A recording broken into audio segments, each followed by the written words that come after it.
Can you see the screen? Yes, sir. Okay. So then let's start.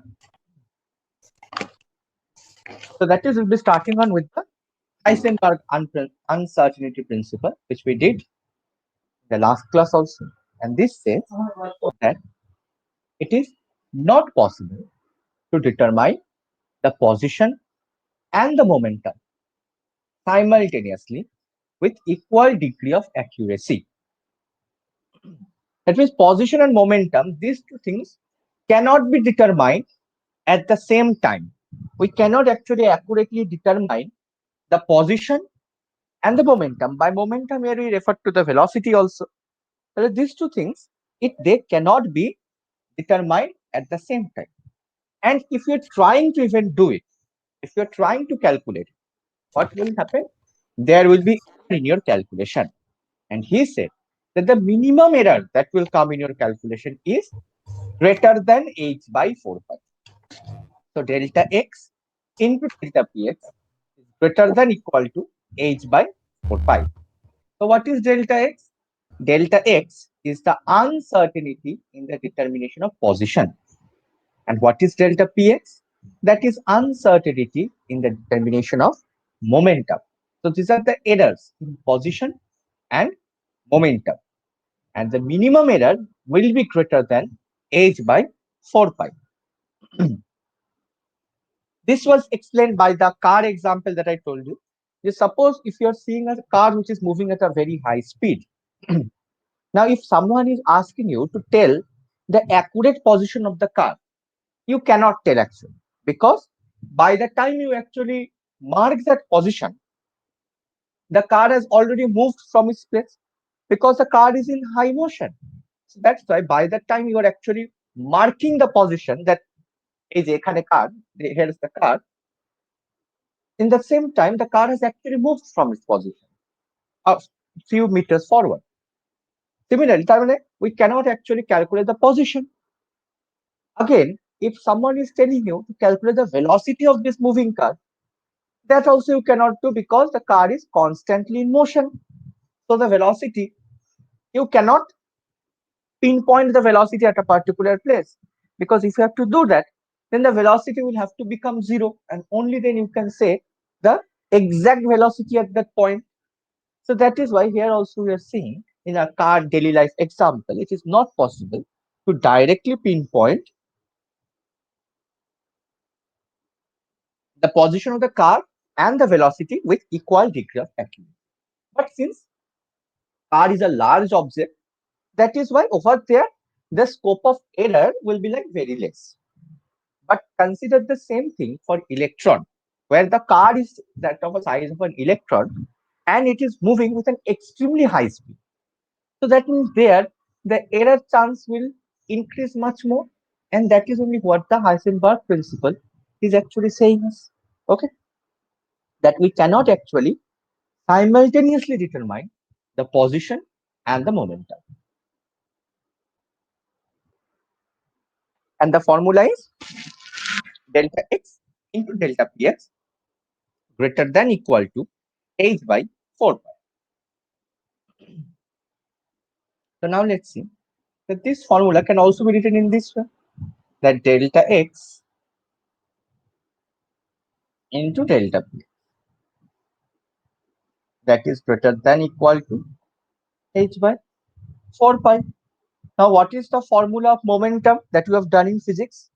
What is the formula of momentum which you have already done in physics?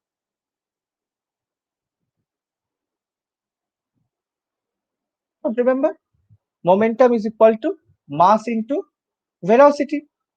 P is equal to mv. Do you remember this formula? Yes or no? Hello. Yes, sir. P equal to mv. That means we can easily substitute this. So delta x into m into delta vx.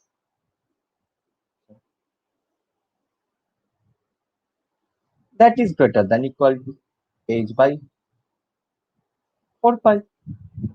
Therefore, delta x into delta vx that is greater than equal to h by 4 pi m.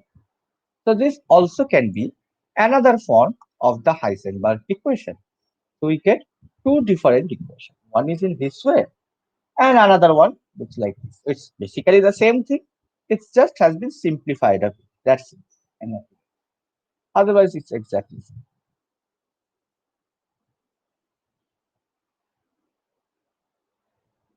These are the two forms of Heisenberg equation.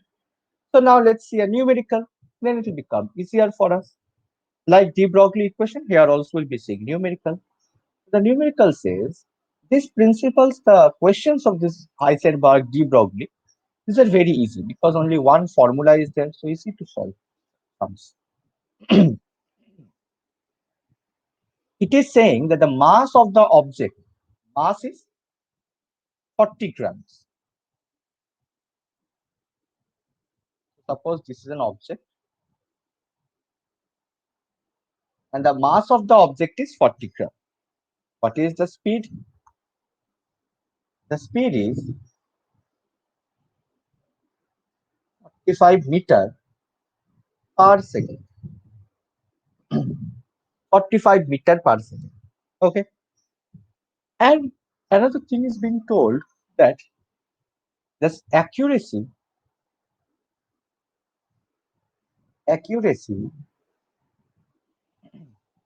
of 2%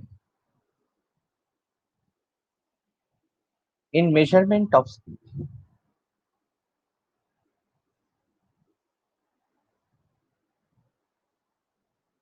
In measurement of speed.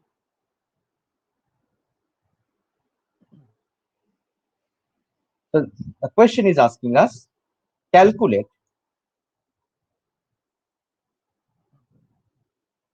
uncertainty in position. Uncertainty in position.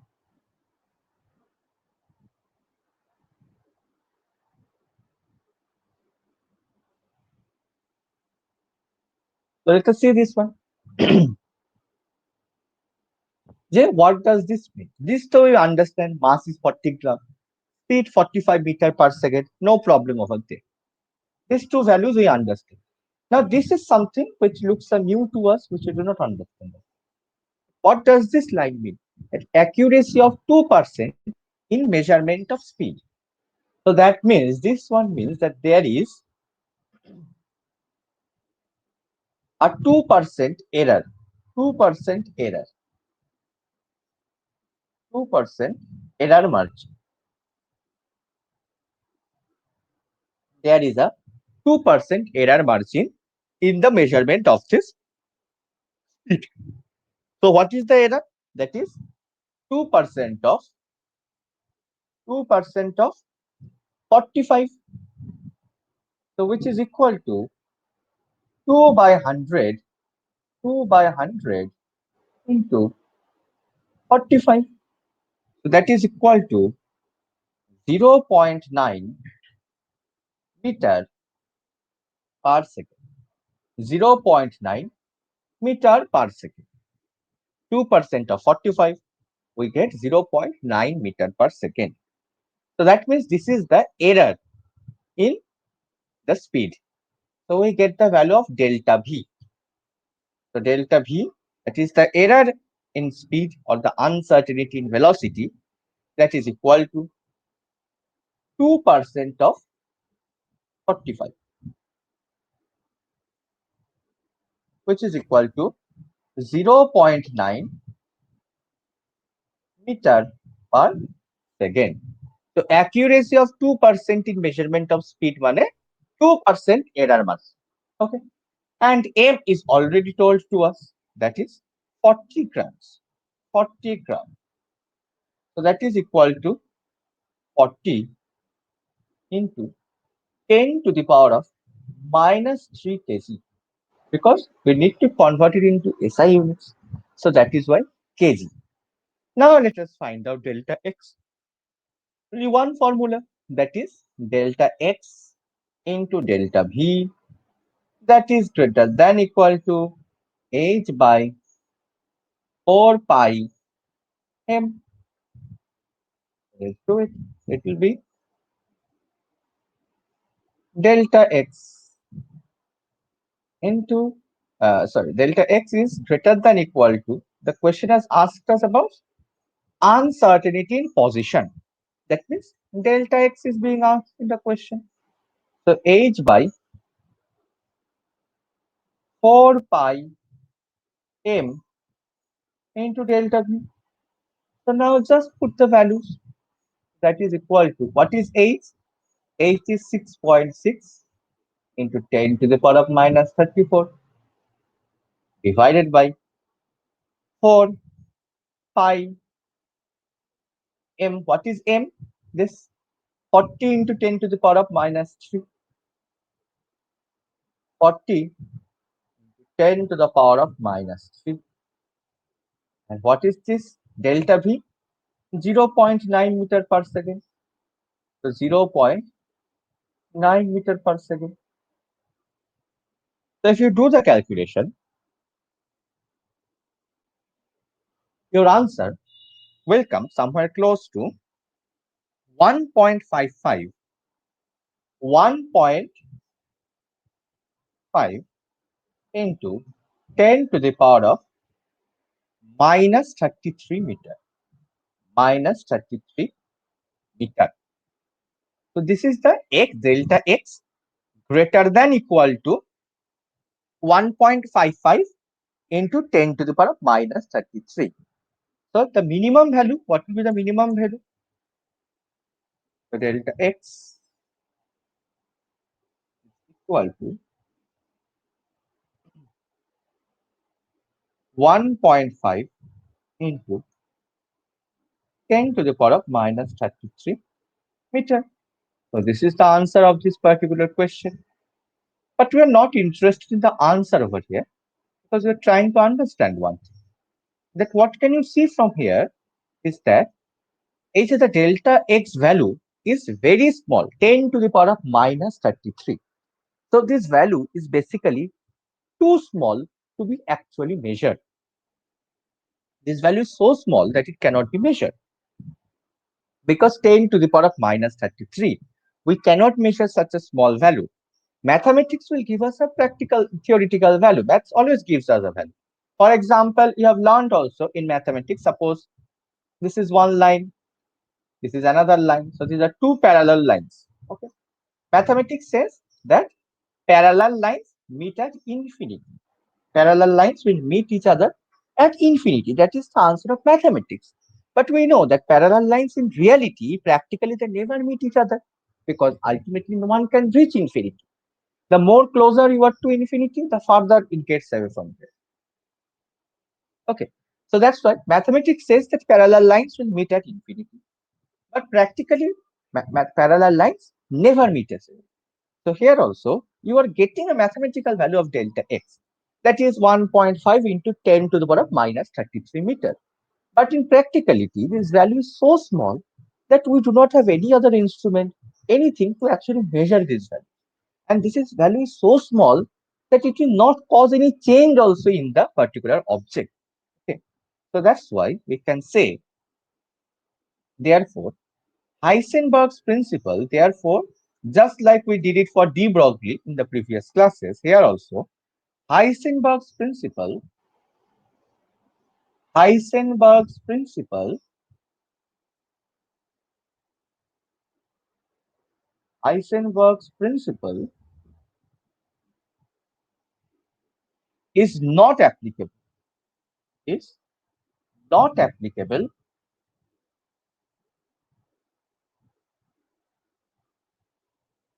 in our daily life object.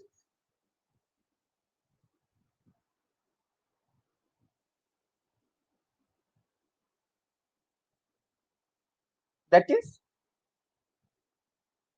macroscopic object.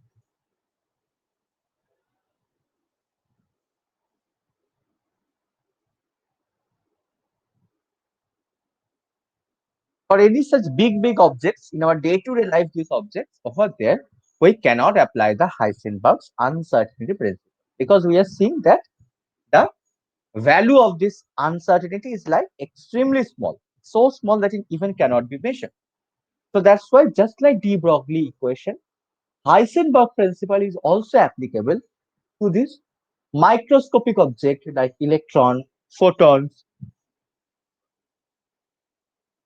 proton. In this type of situation, Heisenberg's principle can actually be applied.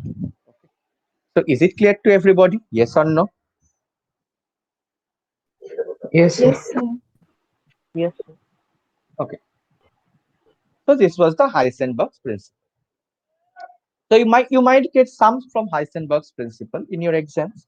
So the sums will be of this nature only, that they will give you like either delta x or delta v or momentum. This will be given.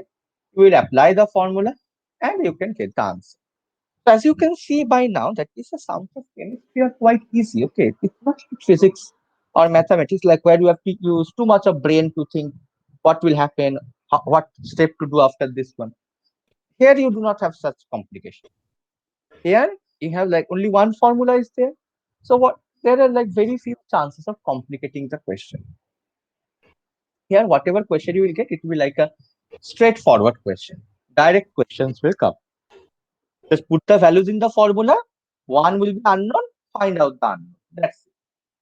Okay.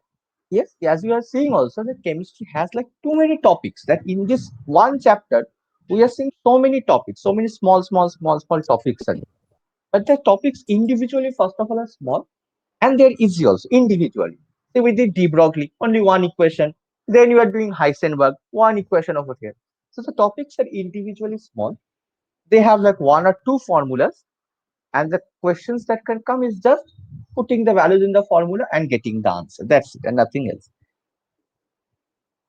But yes, topics are too many. You need to remember each and every topic. Okay. Now we'll come to the quantum mechanical model of atom.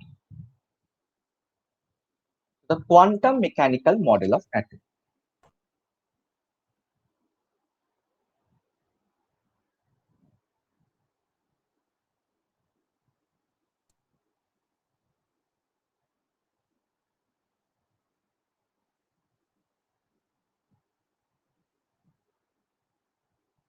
Quantum mechanical model of atom. Okay, by the way, is everyone free tomorrow from like 11 a.m.?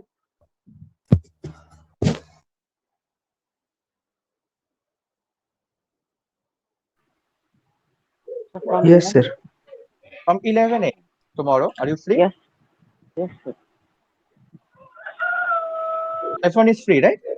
So, Yes, sir. okay, so Yes, in sir. that case, I'm thinking of conducting a class tomorrow from 11 a.m.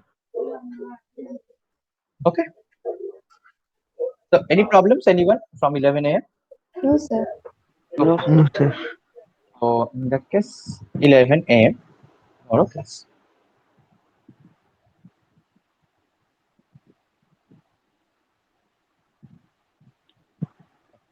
So the quantum mechanical model of atom. So let's see now what this one says. Now over here, you have heard about maybe in your like smaller classes about a term called quantum physics. Okay, now this is like a very advanced branch of physics. So from here onwards, as you can see that the chapter will become a bit like I cannot tell you much details over here because you do not know the mathematics of the chapter.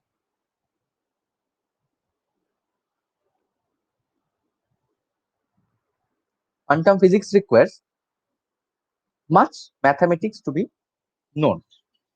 So since we do not know the mathematics, that is why we cannot go into much details over here. So we'll be just dealing with the conclusion of those equations. Let's see. So the equation is Schrodinger equation, Schrodinger wave equation, Schrodinger wave equation.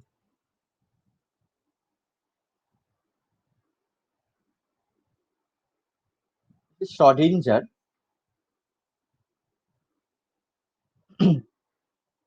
wave equation.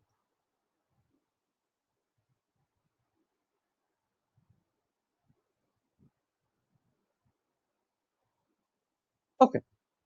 So now, what did we see is from the de Broglie equation, we got to know that electrons can have wave nature as well as particle nature. So fine, and de Broglie also found out the wavelength in order to prove his theory. So this electrons has wave nature as well as particle nature. That was known from de Broglie equation. Now people ask, okay, electron has wave nature, but if a thing is behaving like a wave, then there must be an equation which will describe the motion of the wave. Any wave can be described with an equation. So that is only what the scientists demand. If an electron has a wave nature, then there must be a wave equation which can describe the path of the motion. And that is only the Schrodinger wave equation. So Schrodinger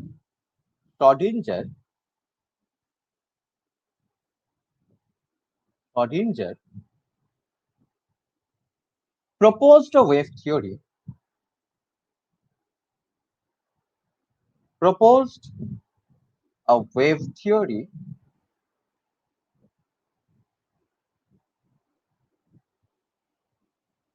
to describe the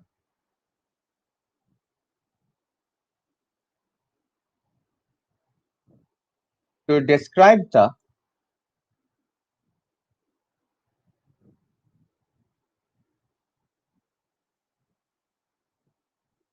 wave motion of electron. So we are saying since that say the electron is a wave, so then we need an equation to describe the motion, and this is exactly what the Schrodinger equation does. So now let's see the equation. The equation itself is quite complicated, and the equation will be that del square psi.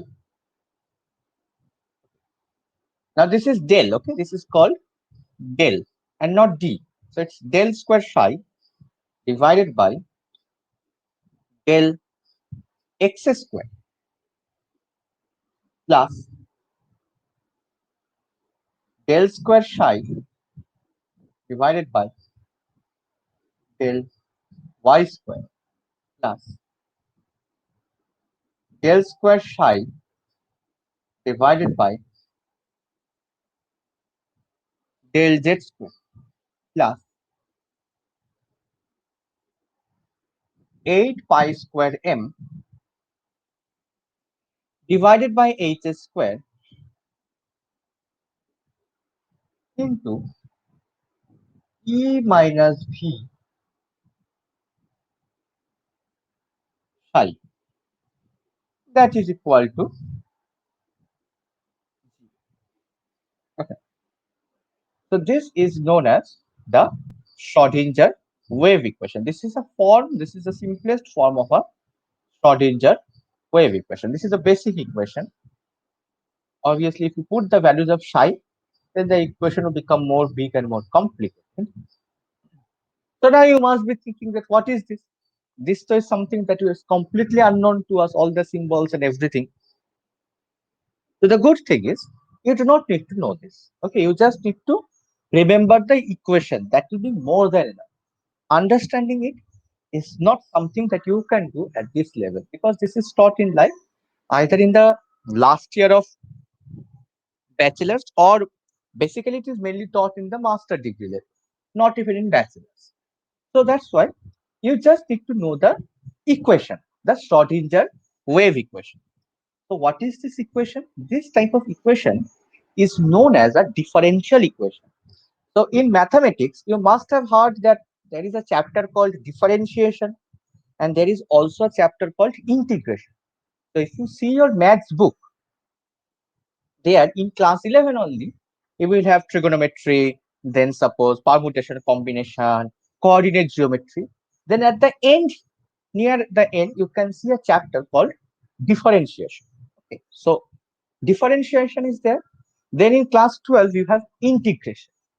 And then there's another chapter which is called differential equation, which is basically almost the last chapter of your class 12. Okay, so this is a differential equation and that to a second order differential equation. So this type of equation is called a differential equation. This is basically a part of mathematics, and the chapter is calculus. Differentiation, integration, differential equation, all these things actually is a part of calculus. Just like in chemistry, we have organic chemistry, inorganic chemistry, physical chemistry. In mathematics also, it can be classified into broad branches. That one is your trigonometry, then you have coordinate geometry, then you have applied mathematics, then calculus. So like this, here also, this is a part of calculus, and this is a second order differential equation. So you just need to know whatever I'm writing on the board and nothing else from here. Even if you are targeting for JEE Advanced, for school level also and for JEE Advanced level also. So nowhere do you have to know greater than this, because the mathematics required is not there in your total class 11, 12 syllabus. So this is a second order differential equation. In your 12th syllabus, you just have first order differential equation, not even second order. So it's a second order differential equation. Differential equation.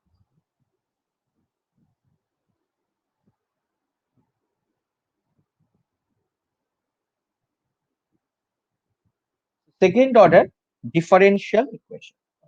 So it's a second order differential equation. This type of equations are known as, mathematically it is known as a second order differential equation. And the name of this equation is Schrodinger Schrodinger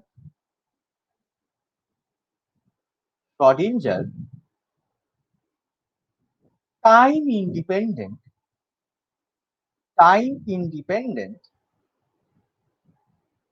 independent equation.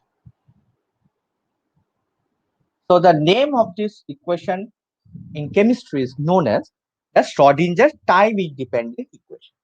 And the type of equation is that it is a second order differential equation. Okay. So what do we mean by the time independent? That means over here, the energy of the system does not change with time. That is why it's known as a time independent. So obviously, if there is something called time independent, then there must be something which is time dependent. But thankfully, it is not there in our class 11, 12 syllabus. We just have the Schrodinger time independent equation. So you just need to know the equation, because sometimes what they do is in the MCQ, they will like give you 4 options of the equation and you will have to select the correct option from there. Now, as the equation itself is quite complicated, it is difficult to remember, and the 4 options will it can easily confuse the students. So this is the type of question that can come from the equation. You just need to select the correct one from the option. Okay. And by solving the equation, if you do the solution of this equation, you will get h psi is equal to E psi. So this is the solution of Schrodinger equation. H psi is equal to E psi. So this is the solution of your Schrodinger equation. Now, what is this H? What is this E? Or what is this psi? This you should know. Okay. H is called the Hamiltonian operator. So H is known as the Hamiltonian operator. H is called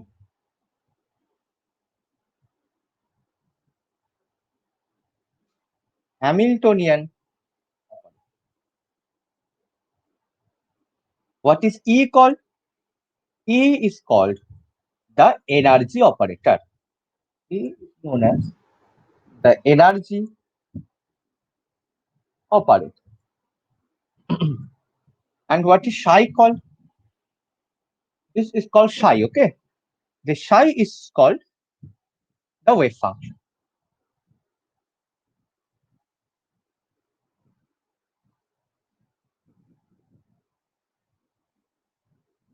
Wave function. Okay. So this is a kind of solution of the Schrodinger equation. So you just need to know whatever I have written in the board, that will be much more than enough about the Schrodinger equation. Now see, Phi is a wave function. Now I told you that this is a simpler form of Schrodinger equation. Let me write the complex form also. Then we will actually get to the useful part of the chapter. That is, if you put down the values of psi, then the equation becomes a bit more complex, and we get 1 by r square, 1 by r square. Okay, have you started reading physics? Has your physics class started? Yes, sir. Yes, sir. So have you done vectors in physics?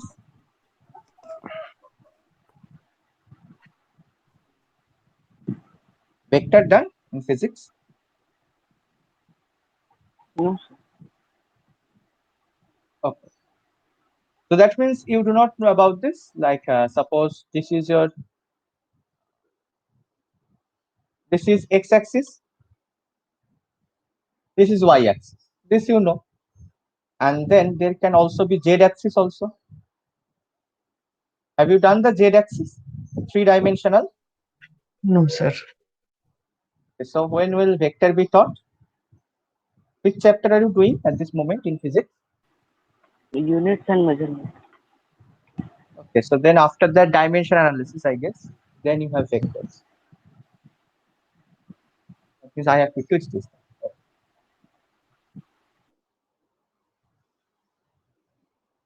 Anyways, that doesn't matter. So that is, we have like in graph, you can have three-dimensional. Everything in the universe is three-dimensional. And what's the point of a 2D graph?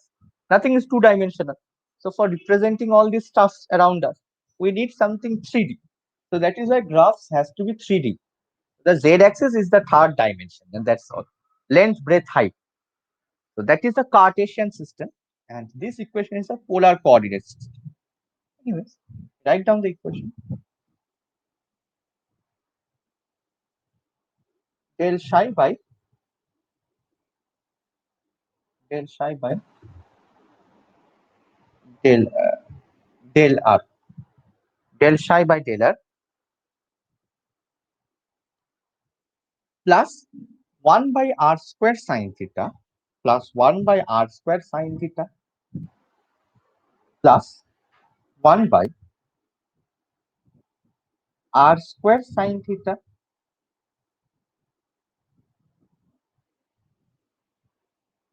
into del by del theta. Okay, then into sine theta into del psi by del theta. Del psi by del theta plus 1 by r square sine square theta, 1 by r square sine square theta, 1 by r square sine square theta into del square psi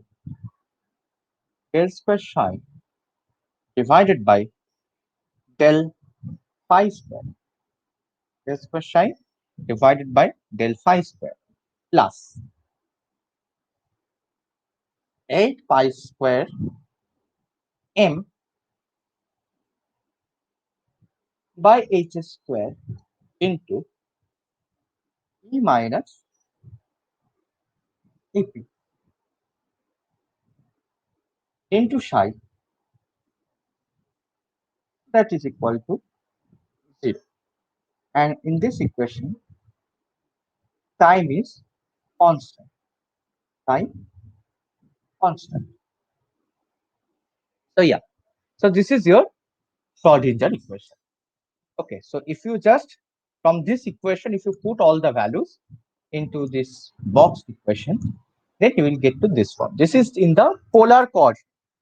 If the geometry, the graph that you did in lower classes, that is x-axis, y-axis, and z-axis, like I told you now, that is called the Cartesian coordinate.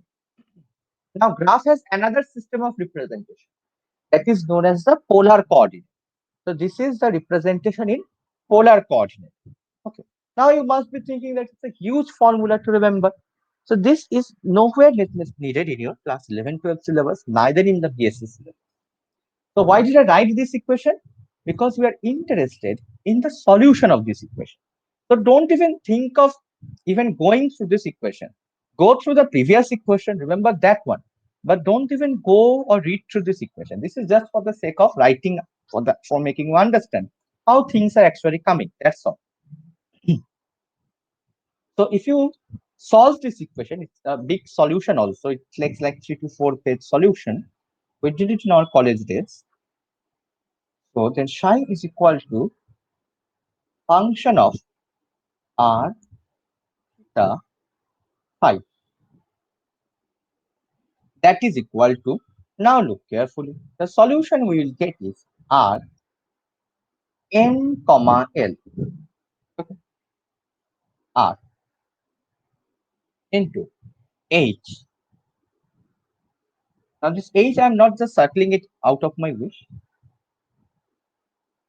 Lm theta. Okay. And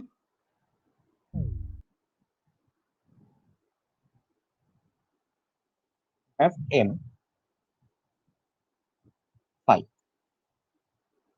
Okay. So what you are basically interested that by solving this equation, we can get, see, n we can get, we are getting a term known as n, l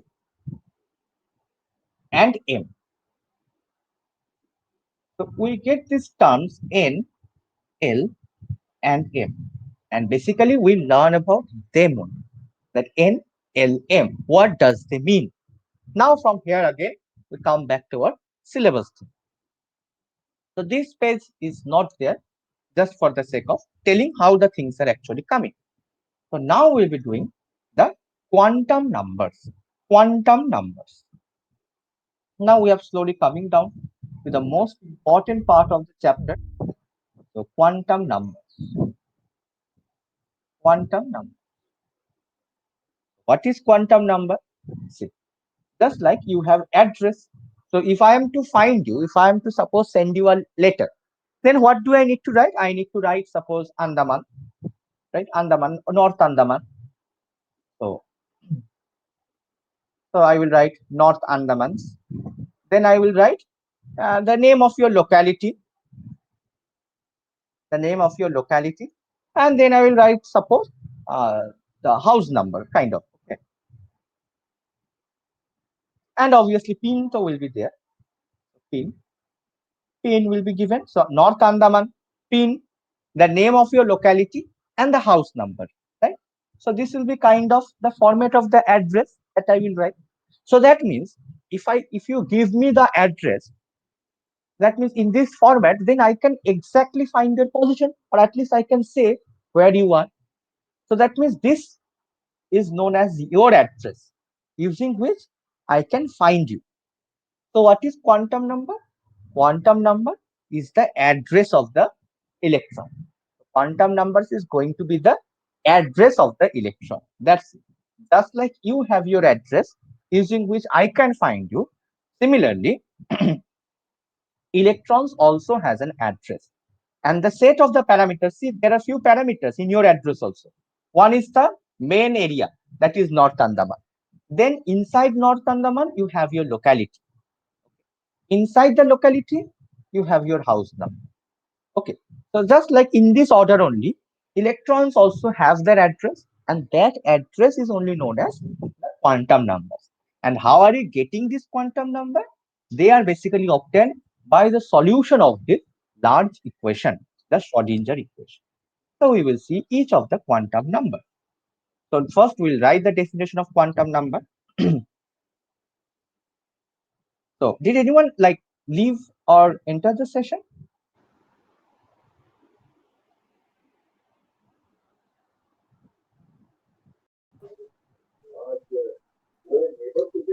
Yes, sir. Mahima has leave. Okay. Now you two are there, Abhay and Ayush. Yes, sir. So what is quantum number? Quantum number are the index number. Quantum numbers are the index number. That means address. index number which are used which are used to specify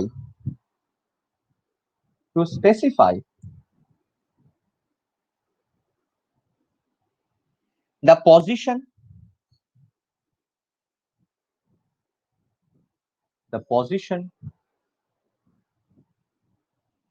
and energy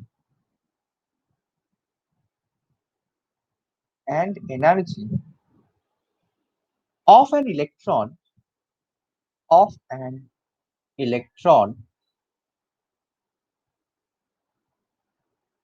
in the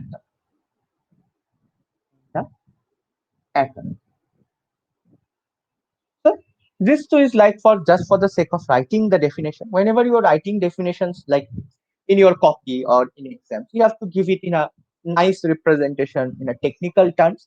But if you want to understand it in a very simple term, quantum numbers are the address of the electron. So what is quantum number?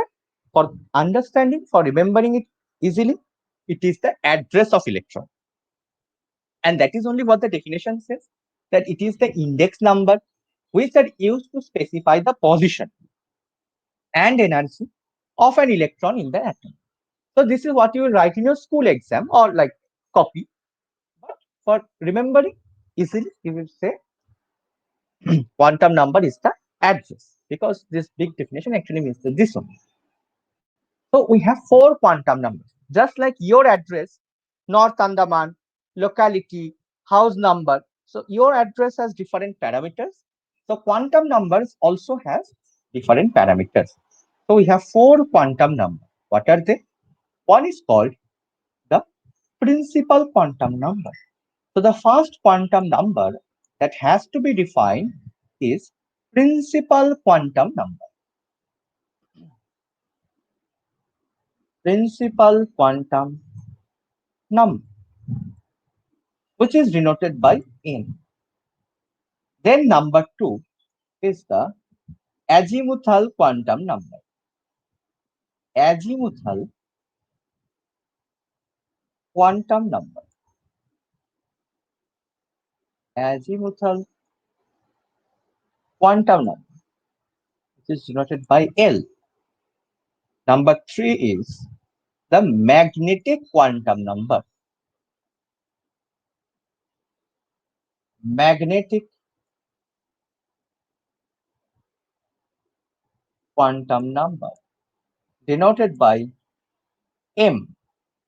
And the fourth one is spin quantum number. Spin quantum number.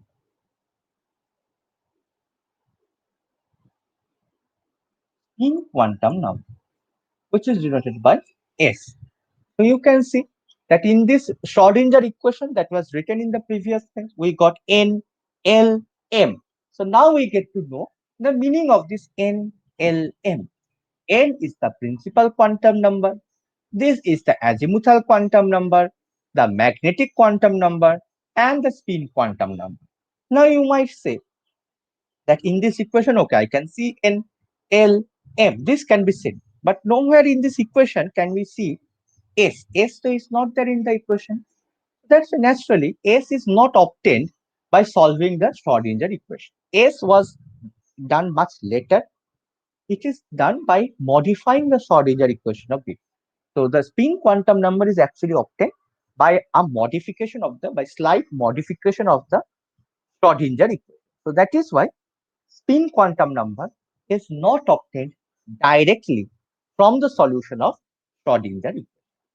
So now we are going to see about each of the quantum numbers: principal quantum number, azimuthal quantum number, magnetic quantum number, and the spin quantum number. So we'll be seeing about each of these quantum numbers.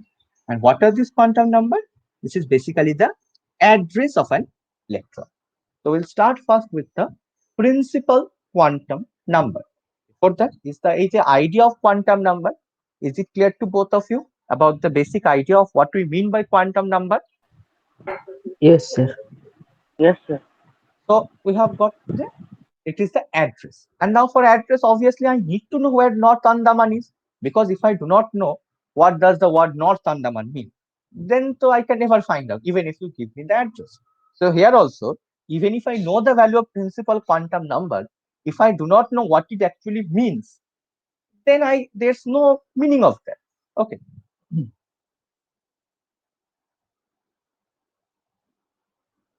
So that is why now we will start about principal quantum number. Principal quantum number.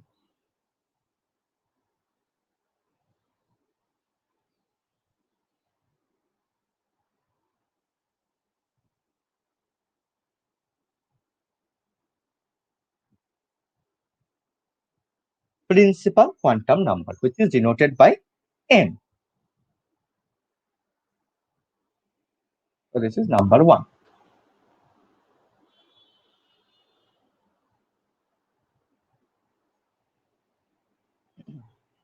So let's see what does the principal quantum number tells us. What do we learn from the value of principal quantum number?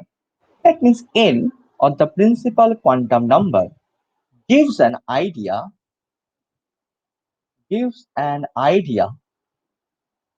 Principal quantum number is something that you have learned already in your lower classes without knowing, obviously. Principal quantum number, that is n, gives an idea of the major energy level. Major energy level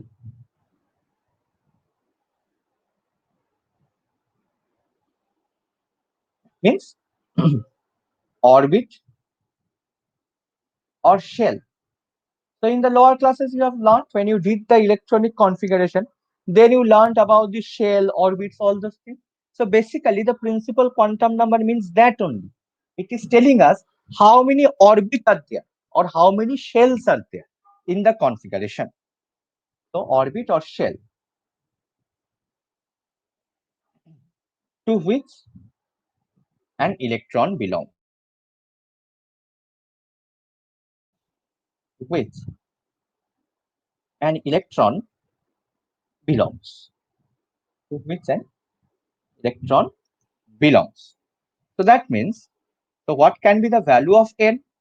The value of n, you have seen in your lower classes when you wrote the electronic configuration of element, the value of n can be 1, 2, 3, 4. Like this way, mathematically it can go up till infinity. And this only you had learned it as K shell, K, L, M, N. You have done this in Bohr's theory in your lower class, K, L, M, N, all these things. So what is the maximum number of electron that can be held in each shell? Maximum number of electron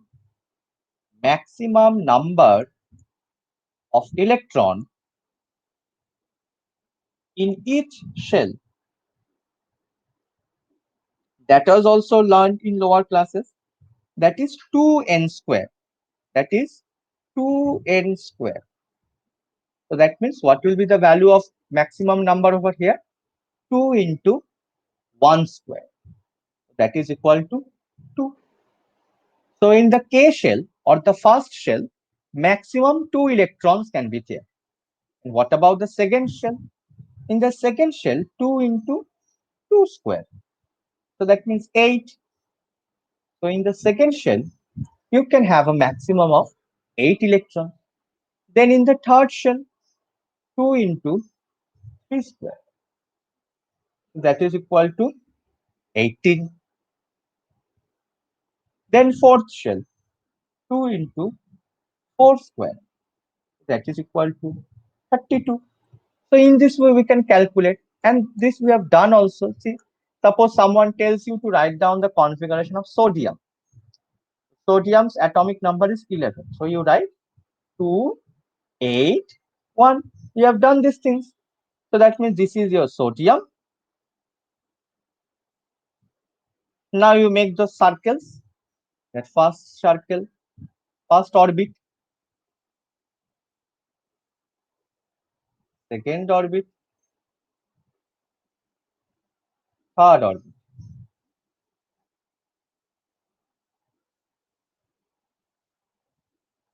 Third orbit. Then you add the electron. 1, 2, 3, 4, 5, 6, 7, 8, 9, 10, 11. Thus, you have done this electronic configuration in lower classes. This is only your first shell. That means the K shell. This is the second shell. That means L shell. This is the third shell. That is M shell. So that means for the first shell, the value of n is equal to 1. In this shell, the value of principal quantum number n is equal to 1. So when you refer to the second shell, that means we say that the value of n is 2. So if the value of n is equal to 2, that means we are actually talking about the second orbit of the second shell. Orbit and shell means the same thing. And if the value of n is equal to 3, that means we are basically talking about the third orbit, that is, as it is drawn, the M shell. Okay, so this is what the principal quantum means. Is it clear to both of you? Yes or no? Principal quantum number. Yes, sir. Yes, sir. Have you got the idea of principal quantum number? What we get Yes, from sir. there? Okay. And how many Yes. maximum electrons can, and that formula is 2n square. So this is the principal quantum number, the first parameter of the atom. Now we'll move on to the, and this is something that you had already known.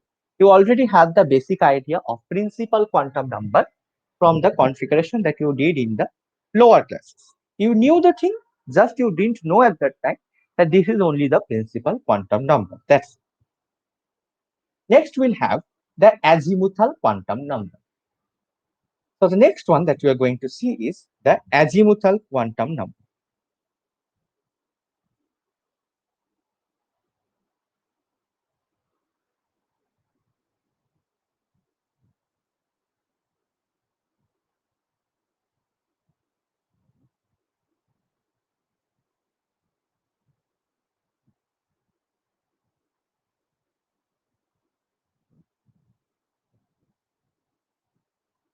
Which is L.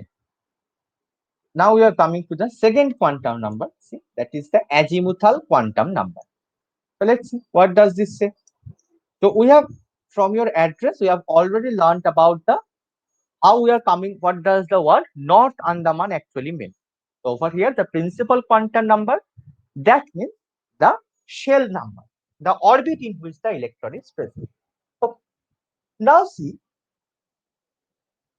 inside North Andaman, you have your locality. So here also, inside the shell, we have subshell. So inside the shell, which is basically obtained from the principal quantum number, we have subshell. So that means now we are coming on to further smaller division within the shell. So actually the value of L tells us about subshell. So what does the value of L tells us?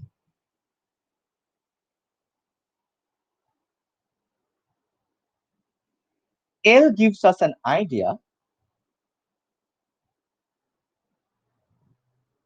L gives us an idea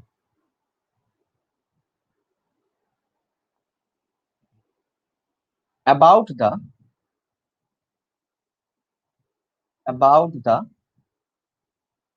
subshells. So inside the shell, we have subshell. So this L is actually telling us about the subshell, how many are there and all. L is giving us an idea about the not the subshell, about the number of subshell, about the number of subshell. So L gives us an idea about the number of subshells. Okay. So now, what can be the values of L? So we saw that n value can be 1, 2, 3, 4, like this way, any value. Any integer value can be possible for n. So now what can be the values for L? Let's see. Value of L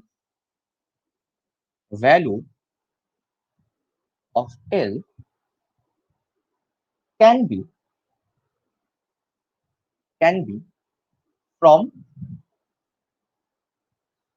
0, starting from 0, will go on till n minus 1, 0 to n minus 1.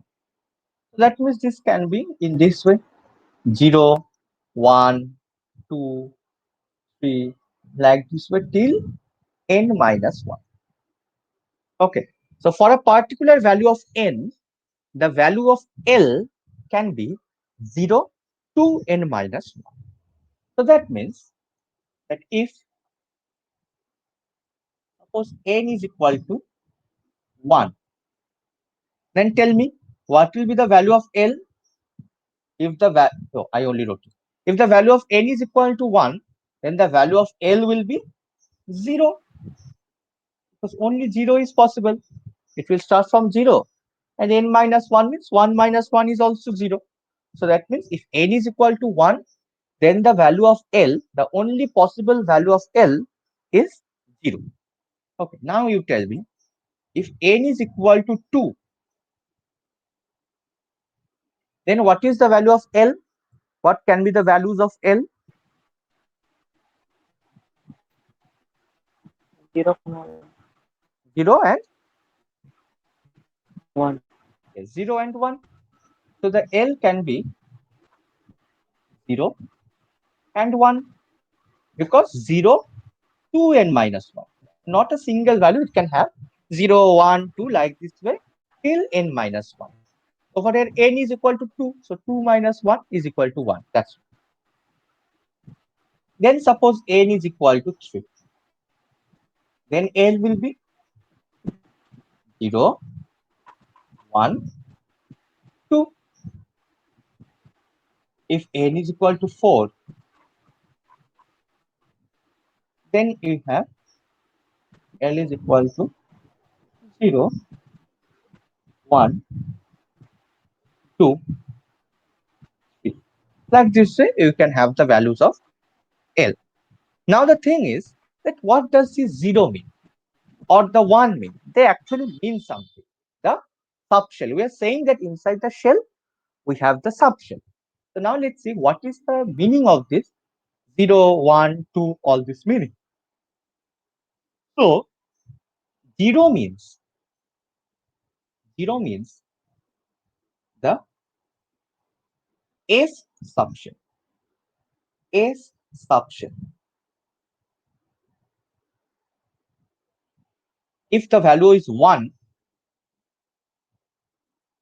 then it means the P subshell.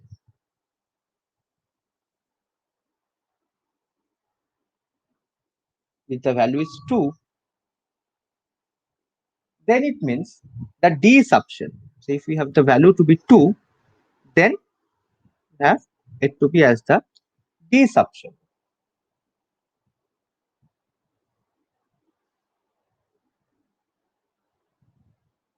And if the value is 3, then it's called the F subshell.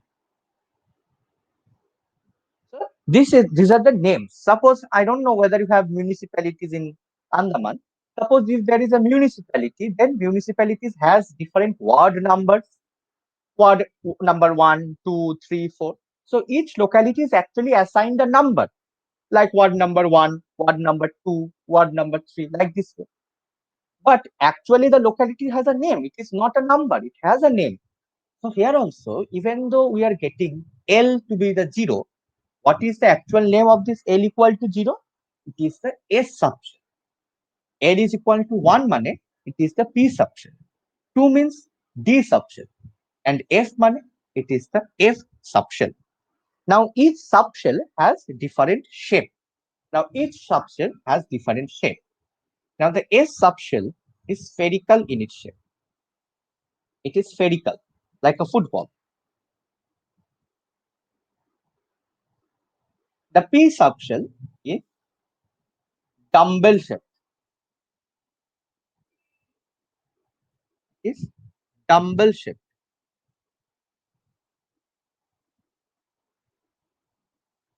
D is double dumbbell shape.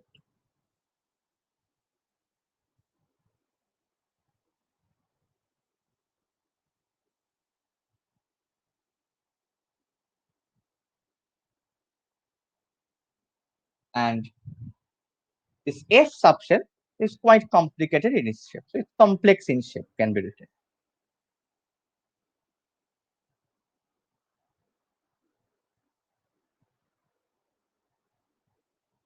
Okay. And now, what does this S mean? What is the full form of S? They have a name also. S means shard. P is called principal.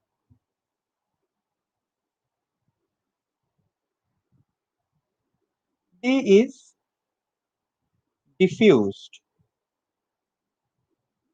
F means fundamental.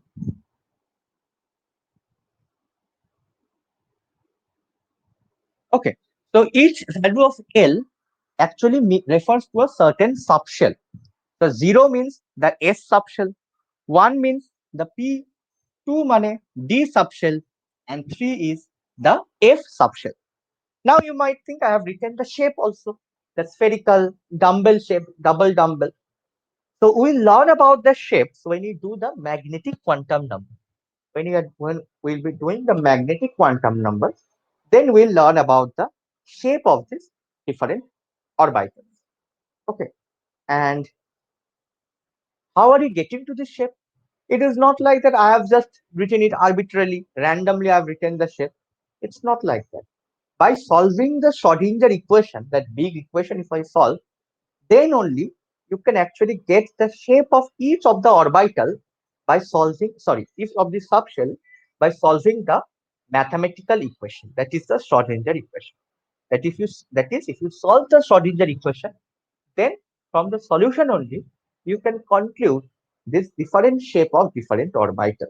That is, the S orbital, S subshell, spherical, P is dumbbell shape, D subshell means double dumbbell, and F is very much complicated in its shape. So these all the shapes can be concluded from the Schrodinger equation itself. Okay. Now let's see. Now let us make a table. So now let's make a table kind of. This will be useful for quick references.